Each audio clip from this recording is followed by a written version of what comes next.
ಹೆಸರೇನಮ್ಮ? ಉದಯ. ಬಾಯಲ್ಲಿ ಗುಳ್ಳೆ ಬರುದು ಮತ್ತೆ ತುಂಬಾ ವರ್ಷ ಆಯ್ತು ನನ್ಗೆ ಬಾಯಲ್ಲಿ ಗುಳ್ಳೆ ಬಿದ್ದು. ಗುಳ್ಳೆ ಮತ್ತು ಗರ್ಭಕೋಶದಲ್ಲಿ ಸಮಸ್ಯೆ ಅಲ್ಲ?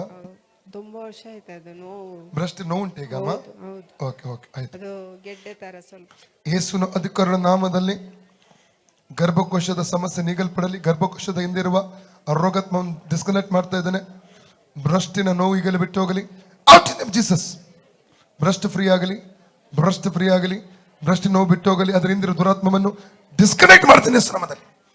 ನಾಲಿಗೆ ಗುಳ್ಳೆ ಕರಗಲಿ, ನಾಲಿಗೆ ಗುಳ್ಳೆ ಕರಗಲಿ, ನಾಲಿಗೆ ಗುಳ್ಳೆ ಕರಗಿ ಹೋಗಲಿ. Out in Jesus. ರೋಗಾತ್ಮ ಸ್ಮೃತಿ ಹೊರಗೆ ಬಾ. ಇವರ ಎಡ ಭುಜದ ಕೆಳಗೆ ಮತ್ತು ಬ್ರಸ್ಟ್ನ ಕೆಳಗಡೆ ಇರುವಂತಹ ನೋವು ಅದೀಗಲೇ ಅದು ಬಿಟ್ಟು ಹೋಗ್ಬೇಕು.